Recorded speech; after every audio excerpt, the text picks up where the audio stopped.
ठीक ही।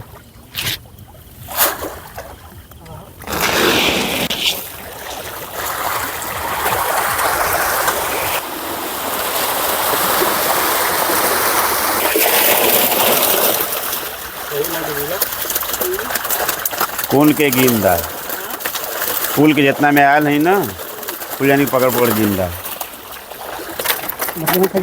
हाँ छुटकी मन फेंकता है, गिन के फेंकी है।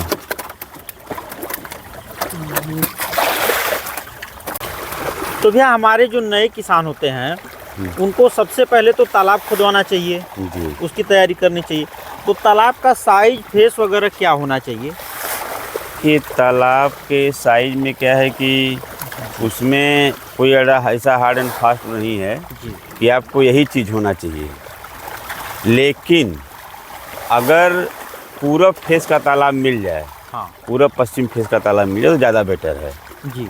क्योंकि हमारे देश में हवाएं जनरली पूरब पश्चिम ही बहती हैं, तो उसमें क्या होता है कि जो पानी की लहर उठती है उसकी वजह से थोड़ा सा और तालाबों की तुलना में ऑक्सीजन ज़्यादा बेटर मिलता है। दूसरी चीज़ है कि सूर्य की जो रोशनी पड़ती है जी, वो पूरे तालाब में पड़ती है। और अगर दक्षिण उत्तर फेस का है तालाब तो उसके कुछ भाग में पड़ती है, बाकी भाग में नहीं पड़ पाती है। नहीं पड़ पाती है। अच्छा, गहराई कितनी होनी चाहिए तालाब की? गहराई आजकल जो कमर्शियल कल्चर हो रहा है हमारे देश में और हमारे जनपद के आसपास, जी। उसमें जनरली दो चीज़ का है। एक तो आपका इंडियन मेजर कार्प हो गया, हाँ। और दूसरे जो है जी। आपका पंगेसियस हो गया। तो पंगेसियस के लिए 1 मीटर, 1.25 मीटर मैक्सिमम, जी। और आईएमसी के लिए 1.5 मीटर, 1.5 से 2 मीटर। ये पैमाना होना चाहिए तालाब की, ये पैमाना होना चाहिए गहराई की। हमारे भैया नए पशु, जो हमारे नए पालन करने वाले हैं मछली पालक, हाँ। तो मान लीजिए उनको अगर पहली बार स्टार्ट करना है मछली पालन, तो वो किस महीने से स्टार्ट करें ताकि उस समय मछली की ग्रोथ अच्छी हो और उनको मोर्टेलिटी की संभावना कम रहे? फरवरी एंड से। जी। फरवरी में क्या होता है कि जो टेम्परेचर होता है रात और दिन का, जी। दोनों लगभग फ्लैक्चुएशन कम होता है, उसमें फ्लैक्चुएशन होता है लेकिन कम होता है। जी। बाकी के महीने में अगर आप देखेंगे अक्टूबर से फरवरी तक, तो नए किसान को नहीं इन्वॉल्व होना चाहिए। ठीक है। अक्टूबर से फरवरी तक अगर करना है तो थोड़ा सा रुक के करें। हाँ, थोड़ा सा रुक के करें, या फिर ट्रेनिंग वगैरह ले लें तभी। हाँ हाँ। ट्रेनिंग तो वैसे भी आदमी को अब हर काम में बिना ट्रेंड हुए नहीं करना चाहिए। जी। अगर बिना जानकारी के आदमी कर रहा है तो फेल्योर होने के चांसेस ज़्यादा रहते हैं। ज़्यादा रहता। अच्छा, तो क्या मछलियाँ भी फरवरी मार्च के महीने में ज़्यादा तेज़ी से ग्रोथ करती हैं?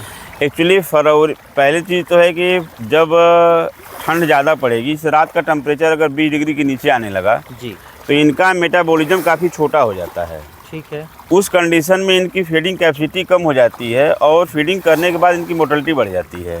ठीक है। आप फंगल इनमें जो विशेषकर जो ये होती हैं आपकी पंगेसियस होती है, इसमें फंगल के चांसेस बहुत ज़्यादा होते हैं। इसकी वजह से आदमी अवॉइड करना चाहिए। फरवरी से अगर कर रहा है आदमी तो फरवरी टू जून तो बहुत ही अच्छा होता है, क्योंकि उसमें लो प्रेशर भी कम रहता है। हाँ। जून के बाद जुलाई से लेकर सितंबर तक थोड़ा सा विशेष सावधानी बरतनी पड़ती है। लो प्रेशर की वजह से ऑक्सीजन शॉर्ट होता रहता है। अच्छा भैया, जैसे कि यह बहता पानी तो है नहीं तालाब का, तो इसमें ऑक्सीजन की काफ़ी समस्याएं होती होंगी अगर ध्यान न दिया गया तो।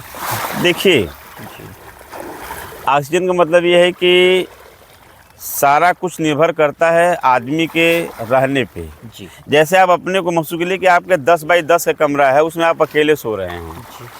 और 10 बाई 10 के कमरे में 6 लोग सो रहे हैं, तो उस कंडीशन में आपको सफोकेशन महसूस होती होगी। बिल्कुल। वही चीज़ मछली के साथ है। इनकी भी एक जो है लिमिट है, एक पैमाना बना हुआ है कि इतने एरिया में इतना पंगेसियस होना चाहिए, इतना एमसी होना चाहिए। जी। उससे ज़्यादा हुई तो दिक्कत? ज़्यादा होने पे दिक्कत है, क्योंकि ज़्यादा जब रहेंगी जी। तो इनको ऑक्सीजन ज़्यादा चाहिए। जी। पानी की ऑक्सीजन बनने की क्षमता एक लिमिट तय है जी। कि इतना ऑक्सीजन इसमें बनता रहता है। और दिन में जो ऑक्सीजन बनता है रात में मछलियाँ वही लेती हैं। जी। खास करके जो आईएमसी इंडियन मेजर कार्प हैं वो तो गिल से ही ऑक्सीजन लेती हैं। हाँ। ये तो एयर ब्रीदिंग है तो ऊपर नीचे करके ले लेती हैं, इनको कोई दिक्कत नहीं होता है। लेकिन आईएमसी के पालन में डेंसिटी मस्ट होता है। जी। हम तो कहें कि इसके भी पालन में अगर डेंसिटी मेंटेन करे आदमी तो एफसीआर काफ़ी अच्छा आता है। अच्छा जी। तो कितने एरिया में मछली, मतलब 1 एकड़ में कितना मछली छोड़ा जाए ताकि सफोकेशन वगैरह की समस्या ना हो? 1 एकड़ में आईएमसी को हमारे हिसाब से लगभग 2500 से 3000 होना चाहिए। जी। और पंगेसियस को तो ऑक्सीजन 60 की प्रॉब्लम नहीं होती है। जी। पंगेसियस को ऑक्सीजन की कोई प्रॉब्लम नहीं होती है। जी जी। इनको समस्या होती है इन्फेक्शन का। ठीक है। और एफसीआर का। इसके लिए ज़्यादा बेटर है कि 1 एकड़ में आदमी 10,000 बच्चा पाले तो ज़्यादा बेटर है इनके लिए। 1 एकड़ में 10,000 पंगेसियस बेस्ट है। पंगेसियस। मछली पालन में जैसे चारा एक मुख्य भूमिका है, तो इसका प्रबंधन कैसे कोई करे? देखिए, अगर कमर्शियल काम करना चाहता है आदमी जी। तो उसके लिए तो कंपनी मेड चारा ही ज़्यादा बेटर है। जी। इसलिए कि जो संसाधन हैं हमारे आपके पास उपलब्ध नहीं हो पाएंगे। जी। जो इनका जो रॉ मटेरियल है वो बड़ी बड़ी कंपनियां, तो देख ही रहे हैं कि बड़ी बड़ी कंपनियां सब जगह हावी हैं। जी। अगर आप अपना कोई छोटा मोटा प्लांट लगा के अगर इनको फीड इनका बनाना चाहते हैं तो आपको मटेरियल नहीं मिल पाएगा। फिर आपकी कास्टिंग उनसे ज़्यादा हो जाएगी। हम नहीं राय देते लोगों को कि आप जगह जगह जो है फीड मिल लगाइए और फीड काम करिए। और कमर्शियल अगर नहीं करना है आपको तो फिर आप कुछ जो देसी विधा है, जैसे गोबर है, सरसों की खली है, ब्रान है, ईस्ट है, इसको मिला के सरसों की खली और ब्रान को ईस्ट के साथ मिला करके और 3-4 दिन जैसे वो बनता है ना आपका जिलेबी, वैसे इसको सड़ा लीजिए, वो भी काम अच्छा करता है। वो भी मान लीजिए देसी तरीके से यदि कोई किसी को करना है छोटे पैमाने पे, हाँ, तो इस प्रकार से हरा चारा के माध्यम से, गोबर के माध्यम से कर सकता है, वो कर सकता है। जी। अच्छा, इसमें मुर्गी का बीट और धान का भूसी वो जो वाला होता है, क्या वो भी चारा के रूप में सूटेबल है? नहीं, मुर्गी का बीट जो होता है वो सारी मछलियाँ नहीं खाती हैं जी। उसको हमारी जो जानकारी है उसमें 2 मछलियाँ ज़्यादातर खाती हैं। एक आपका कॉमन कार्प है जी, और एक आपकी नैन है। कॉमन कार्प और नैन ज़्यादा खाती हैं। हाँ, बाकी सभी नहीं। इनका नेचर बीट खाने का ही होता है। तो क्या ये सही है? क्योंकि हम सुनते हैं कि गंदगी ज़्यादा करता है ये बीट वगैरह जाके। नहीं, बीट का कमर्शियल उपयोग में तो हम नहीं डाल देंगे किसी को बीट डाले वो जी। क्योंकि जो इसका कॉमन कार्प है, एक्चुअली कॉमन कार्प हम लोगों का गंगा जी की मछली पाई जाती है जी। उसका रेट नहीं मिलता। और आप बीट का कोई कैलकुलेशन नहीं है कि कितना बीट डालेंगे, कितना वो खा रही, कितना नहीं खा रही है, तो वो तालाब खराब करेगी और उनकी जो है मोर्टेलिटी होती है, उसमें पीएच बढ़ जाता है जी तालाब का। हाँ। अच्छा भैया, जैसे कि हम लोगों के मार्केट में आजकल मछली हार्वेस्टिंग के समय उसके साइज बहुत बड़े मायने रख रहे हैं। हाँ, साइज का है जी। देखिए, साइज में क्या है, जो आइडियल कंडीशन जो टेबल साइज माना जाता है वो 1 केजी ही माना जाता है। अगर आप 1 केजी के नीचे रखते हैं तो भी दिक्कत होती है, और 1.5 केजी के ऊपर जब मछली जाती है तो भी खरीदार कम मिलते हैं मार्केट में उसके। अच्छा, तो बेहतर साइज जो आप किसे मानते हैं? 1 केजी प्लस माइनस। 1 केजी से प्लस थोड़ा सा रहे या थोड़ा सा माइनस रहे तो बेहतर है। बेहतर है। जैसे कि नए हमारे मछली पालक हैं, तो उनको कौन सी मछली डालनी चाहिए सबसे पहले ताकि तेज़ी से ग्रोथ करे और तैयार हो वो? देखिए, मछली आज का जो सिचुएशन है जी, उस सिचुएशन में सबसे ज़्यादा तेज़ी से तैयार होने वाली मछली तो पंगेसियस है। पंगास सबसे तेज़ी से पंगास तैयार होता है। और इसकी मार्केट में डिमांड भी हम सुनते हैं कि काफ़ी रहती है। बहुत ज़्यादा डिमांड है। हमारे चंदौली जनपद में लगभग 30 से 40 कुंटल जी, और बनारस में 100 से 125 कुंटल। 100 से 125 कुंटल। क्योंकि इसमें कांटा वगैरह भी कम होते हैं। जो न्यू जनरेशन है जी, वो न्यू जनरेशन। और भी जो हमारे मछली पालक हैं, जैसे कि एक साथ कौन कौन सी मछली एक तालाब में छोड़ी जा सकती है ताकि एक मछली दूसरे को खाए ना या नुकसान ना करे? देखिए, जो खाने वाली मछलियां हैं जी, उसमें ज़्यादातर हम लोग इसको पहिना बोलते हैं, बिहार में लोग बरारी बोलते हैं, जी वो और थाई मांगूर। जी। इसको आप छोड़ दो, सारी मछलियाँ कर सकते हैं, उसमें कोई ऐसा हाँ, बस उनकी मात्रा को आपको सेफ रखना है कि किसको कितना डालना है। जैसे कौन कौन सी मछली एक साथ एक तालाब में छोड़ी जा सकती है? रोहू कतला नैन तो एक साथ छोड़ते ही हैं। ठीक है। अब आज के समय में लोग पंगास के साथ भी कर रहे हैं, लेकिन पंगास के साथ रोहू कतला की एक लिमिट है जी। उस लिमिट से ऊपर जो लोग कर रहे हैं, सारे लोग परेशान रह रहे हैं, बाद में जो है नुकसान हो रहा है, उनको मोर्टेलिटी हो रही है, वो रही है, दिक्कत हो रहा है लोगों को। तो क्या पंगास कुछ क्षति पहुंचा रही है भैया रोहू को? नहीं, पंगास को जो ऑक्सीजन चाहिए वो 3 ppm चाहिए, ठीक है।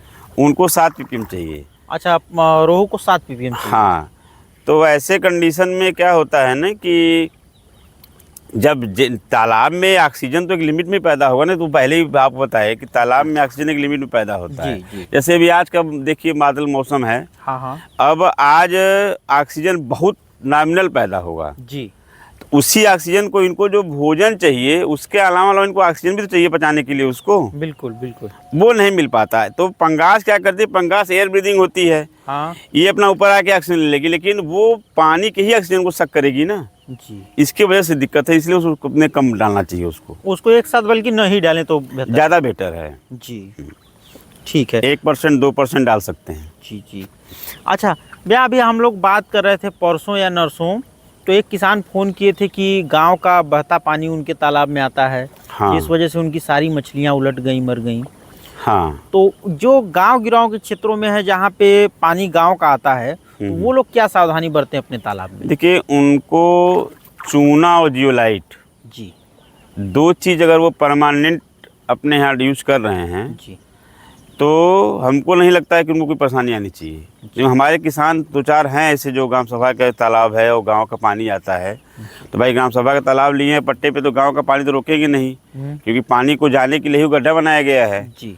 तो ऐसे कंडीशन में वो परेशान रहते थे। जब से उनके यहाँ हम जियोलाइट और ये उपयोग करवा रहे हैं जी प्रोबायोटिक्स, जी, तब से नहीं प्रॉब्लम होती। अच्छा, तो क्या इसकी छिड़काव नियमित करें या महीने में कोई समय होगा? नहीं, जियोलाइट का तो लगभग 15 से 20 दिन का डोज होता है जी। और इसका प्रोबायोटिक्स का हर महीने एक बार। तो उसमें आप उनको बता रहे थे कि पानी आता है तो इसमें अमोनिया या क्या तो बढ़ गया होगा, हाँ बता रहे थे उनको। पीएच बढ़ जाता है, पीएच मान बढ़ जाता है। पीएच मान बढ़ जाता है और अमोनिया भी डिस्टर्ब होता है। जी। तली खराब होने तो अमोनिया भी बढ़ता है। उसमें देखते होंगे अब तो जब वीडियो सामने आता है तब समझ में आता है क्या क्या चीज़ बढ़ा होगा, क्या हो सकता है। और ज़्यादा बेटर साइंटिफिकली जब चेक होता है जी। किट के द्वारा, तब समझ में आता है कि इसमें अमोनिया बढ़ा है या पीएच बढ़ा है, तो उसका क्या ट्रीटमेंट है। लेकिन जनरली अगर इसका उपयोग कोई कर रहा है तो मेंटेन रहता है, टेम्परामेंट पानी का जो होता है ना पैरामीटर, वो मेंटेन ही रहता है। जी, वो पानी अपना साफ होते रहता है। जी। अब आजकल तमाम कंपनियां हैं जो प्रोबायोटिक्स, सॉयल और वाटर दोनों प्रोबायोटिक्स बना रही हैं। जी। तो प्रोबायोटिक्स का मेन काम ही यही है कि पानी गंदगी को भोजन में तब्दील करना। जी। तौल के कुछ ने गिना तो एकदम एक्यूरेट भेजे जाए जी।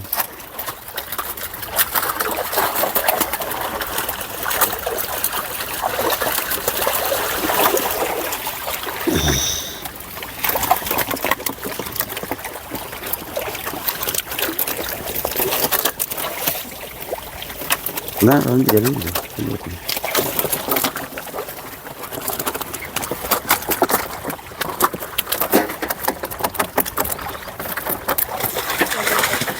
क्या किलो है? 13 2 पीस गिन के बड़की निकाल दा। जी भैया, तो जैसे कि एक तालाब है, मान लीजिए एक बार 4 से 6 महीने में मुझे लग रहा है कि हार्वेस्टिंग हो जाती होगी मछली की। 6 से 7 महीना। 6 से 7 महीने में। तो उसके बाद क्या करे कोई? फिर पानी डाल के उसमें मछली छोड़े या फिर उसको सूखने के लिए छोड़ दे? मतलब बेसिकली तालाब की सफाई। नहीं, बेसिकली सफाई हर साल ज़रूरी नहीं है, हर साल संभव भी नहीं हो पाता है। जी। लेकिन 3 साल में एक बार सुखवा देना चाहिए तालाब। जी, प्रत्येक 3 साल हर साल सूख जाए ज़्यादा बेटर है। हाँ। लेकिन अगर नहीं हो पाता तो कम से कम 3 साल में एक बार सुखवा देता है तो उसका जो बैक्टीरियल लोड है वो कम हो जाता है। जी। और क्या चारा हुआ या मछली का वेस्ट हुआ तो वो तली पे बैठता तो उसको भी सुखवाते समय साफ करे या वो रहने दे, कोई मायने नहीं रखता है? सारी चीज़ संभव नहीं है। जी। उसको तली को हर बार निकलवाना ये संभव नहीं है। सूख जाता है तो अपने आप न्यूट्रलाइज हो जाता है वो। जी। सूखने का मतलब है कि पूरी तरह कंप्लीट सूख जाए, जैसे उसमें दर्रा वगैरह फट जाएं, जी। तब तक उसको कंप्लीट तब माना जाता है। और उसका जो बेटर टाइम होता है वो फरवरी टू अप्रैल होता है, जी। या फिर मई जून हो। जी। जी। उस समय हार्वेस्टिंग का, उस समय कल्चर का टाइम होता है, इस वजह से आदमी उसको सुखवा नहीं पाता है। सब लोग सोचते हैं कि ठंड में सुखवा लो और ठंड के बाद जो है फरवरी में सीड डाल दो। सीड डाल दे उसको। उस समय कंप्लीट सूख नहीं पाता है, थोड़ा वेट करना चाहिए। जी। जी। और भैया जैसे कि मछली कोई लाता है छोटे साइज में, तो उसे अपने यहाँ कल्चर करना चाहिए या डायरेक्ट डाल देना चाहिए मछली? नहीं, पहले उसको सेमी नर्सरी में डालना चाहिए। सेमी नर्सरी में डालना चाहिए उसको, क्योंकि नर्सरी में क्या होता है कि आदमी को ज़्यादा से केयर कर लेता है। जैसे छोटा बच्चा जो शिशु जन्म लिया है, जी। तो उसको रखना और आप जैसे लोगों को रखना दोनों एक बराबर तो नहीं हो सकता। जी बिल्कुल नहीं, बिल्कुल। वही सेम कंडीशन इनके साथ भी है। तो उसको पहले सेमी कल्चर में रखे, हाँ, सेमी नर्सरी में रखे उनको जो है थोड़ा सा बड़ा कर ले, ताकि चिड़िया और ये सब उसको डिस्टर्ब न कर पाएँ। फिर उसको डालें तालाब में, बड़े तालाब में। जी। अगर ऐसा नहीं हो पाता है तो तमाम ऐसे लोग, मेन समस्या क्या हमारे यहाँ है जी कि चैन नहीं बन पाता है। जी। जैसे आंध्रा में आप जाएंगे तो आंध्रा में क्या है कि वहाँ सीडिंग काम अलग करता है आदमी, ईयरलिंग अलग बनाता है, 400 ग्राम अलग करता है, कल्चर अलग करता है। यहाँ हर आदमी ये सोचता है कि हम ही स्पान भी जिलाएं और हम ही कल्चर भी करें। उस कंडीशन में चैन न बनने की वजह से सारे लोगों को समस्या हो रही है। बंद करो। जी जी भैया, ये क्या चीज़ है? ये पान बायोफ्लाक इसको बोलते हैं, तालाब में बिछा हुआ है। जी। हाँ, जो बायोफ्लाक आजकल टैंक वाला आ रहा है जी, उसी का सेम रूप है, ये पॉन्ड के रूप में है। तो इससे क्या होता है, किस लिए प्रयोग किया जाता है ये? एक्चुअली पॉन्ड में क्या होता है कि इसमें फीडिंग और कॉलोनी दोनों से काम होता है। जी। जो फ्लाक बनता है तो फ्लाक बनने से फीडिंग का खर्चा कम आता है। अच्छा, फ्लाक बनने से फीडिंग का खर्च मेनली कम आता है। जैसे एक टाइम में ये फीडिंग करा ली, जी। बाकी टाइम में अपने फ्लाक से ही काम कर रही है ये। तो इसके बाद इसमें से निकाल के मान लीजिए जिस तालाब में छोड़ना हुआ छोड़ती भी होंगी? हाँ, करें इसमें तो आप कल्चर भी कर सकते हैं। आप इसमें अगर 4 से 5 हज़ार सीड डालते हैं जी, तो आपका कल्चर हो जाएगा इसमें। अच्छा, वही सिस्टम फिर हो जाएगा। हाँ। लेकिन हम क्या करते हैं, हम मेन सीडनिंग का काम करते हैं इसमें। अच्छा, इसमें हम इसमें 40,000 सीड डाल देते हैं जी, और फिर 200 ग्राम करके इनको अलग अलग तालाबों में शिफ्ट कर देते हैं। हाँ, शिफ्ट कर देते हैं भैया। अभी इसमें हम 42,000 सीड डाले थे जी। 42,000 में 20,000 उस तालाब में, उस वाले में, हाँ उस वाले में 20,000 गया था, और 5600 इस वाले तालाब में गया था जिसमें आप अभी देख रहे थे। अच्छा, उस वाले में। हाँ जी, बाकी सीड इसमें है अभी इसमें है। हाँ, अभी हमको लगता है कि इसमें करीब करीब 12-13 सीड और होगा। जी। तो हम देख रहे हैं पंगास आप ज़्यादा किए हैं पालन? नहीं, पंगास और IMC चूँकि हमारे पास एरिया ज़्यादा है ना। जी जी। मेरे पास आज के डेट में लगभग जो है 30 एकड़ फार्मिंग है। 30 एकड़? हाँ।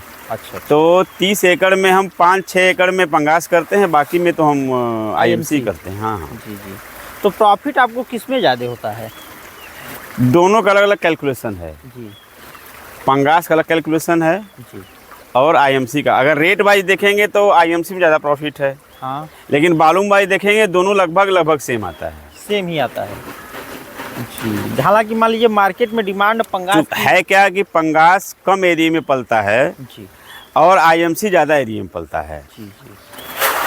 अगर FCR के आधार पे देखें तो प्रॉफिट IMC में ज़्यादा होता है। अच्छा, लेकिन पंगास में कम होता है, और पंगास कम जगह में ज़्यादा पलता है, इस वजह से वो एरिया वॉल्यूम के हिसाब से कवर कर लेता है। कवर कर लेता है।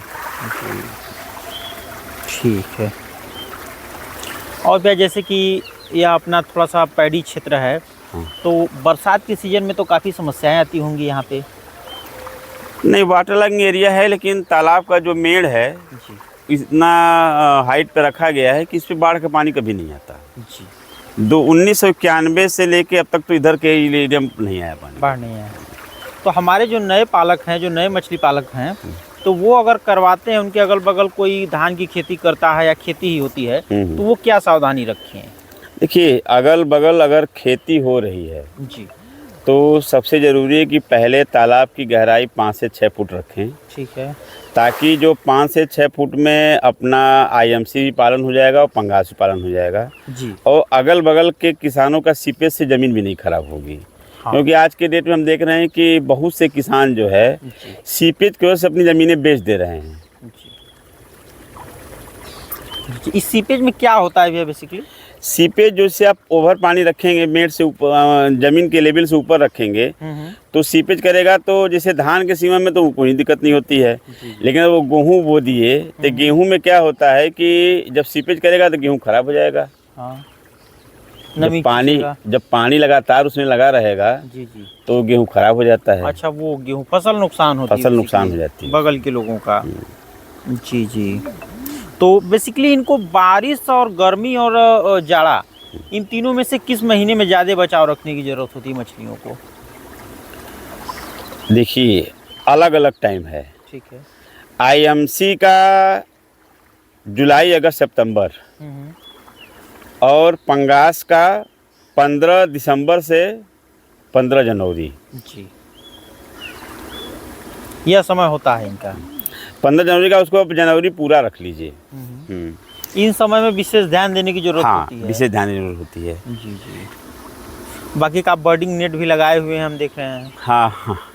जी। और भीटों का, आप एक बार हम आए थे पिछली बार, तो भीटे का जो इसका प्रयोग आप बता रहे थे कि लोग ऐसे ऐसे कर सकते हैं भीटे का प्रयोग, आपने कुछ किया भी हो? हम देख रहे हैं सागौन लगाए हुए हैं आप। हाँ, एक्चुअली भीटे का अपने ऊपर उपयोग करने का है। आदमी छोटा पौधा लगाए। जी, हमको भी पहले नहीं जानकारी थी तो हमने भी लगाया हुआ बड़ा पौधा। जी, लेकिन अब हमको देखने में लगता है कि सागौन के पेड़ को अवॉइड करना चाहिए। ठीक है।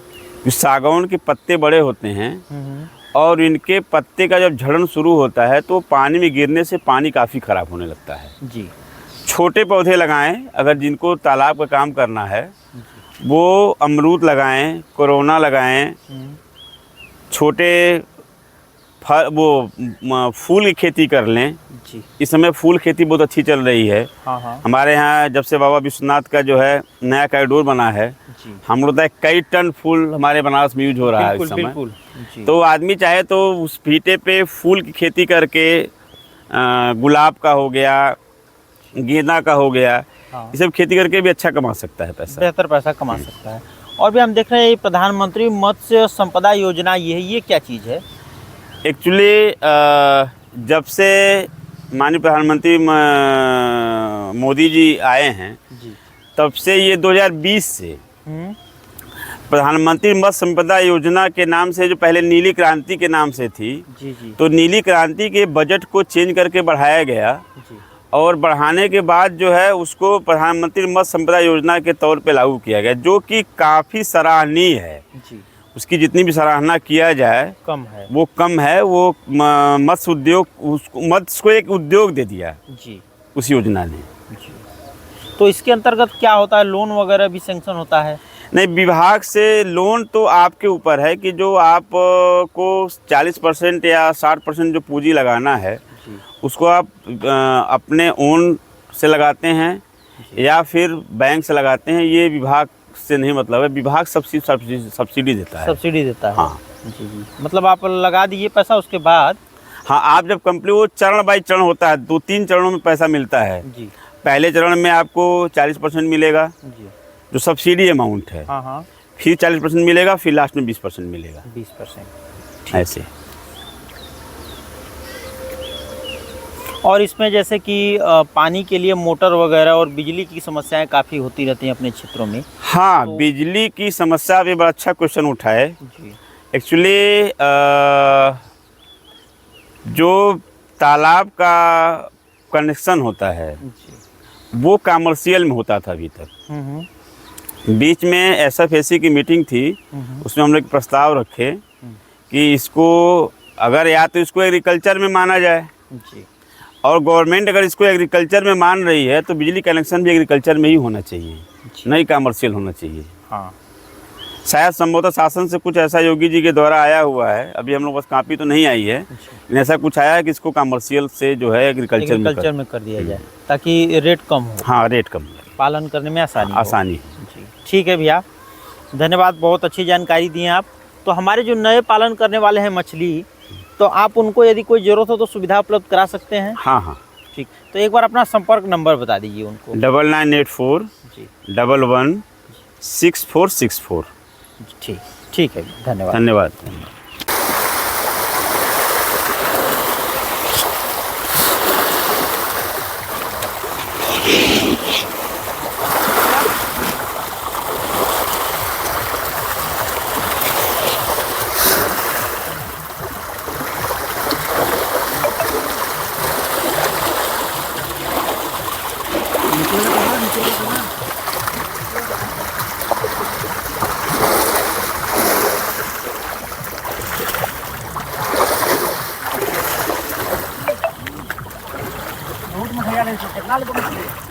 उठा ला जाए, कहें कि मछली हो जाए, उठा लो।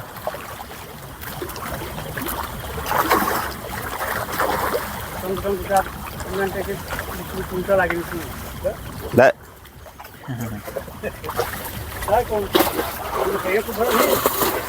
अच्छा चला, मैं निकाल के झाड़ दिया। 2 कुंटल जाल में ही है तो उठी।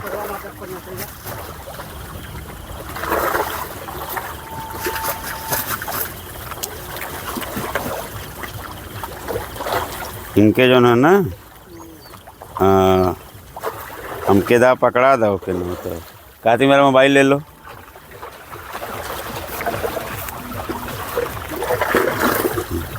एक बोर लाई से डायरेक्ट तो बोला बोर के निकाल दो।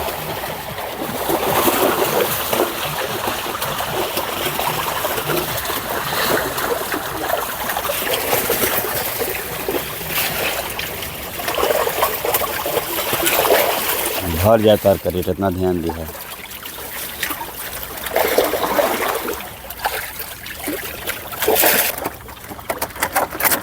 नीचे उतार दो के करेट ऊपर से।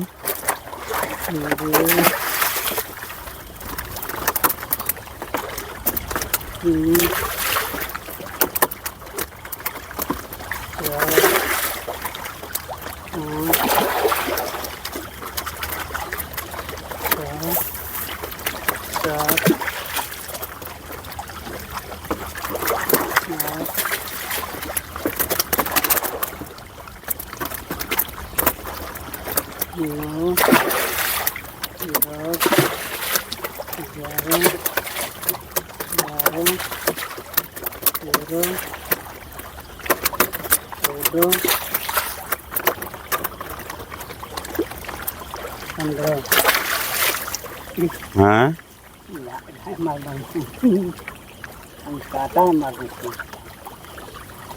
चलो ठीक है, ग्रोथ है एवरेज तो आ जाओ ना आ जाइए 1 किलो प्लस में।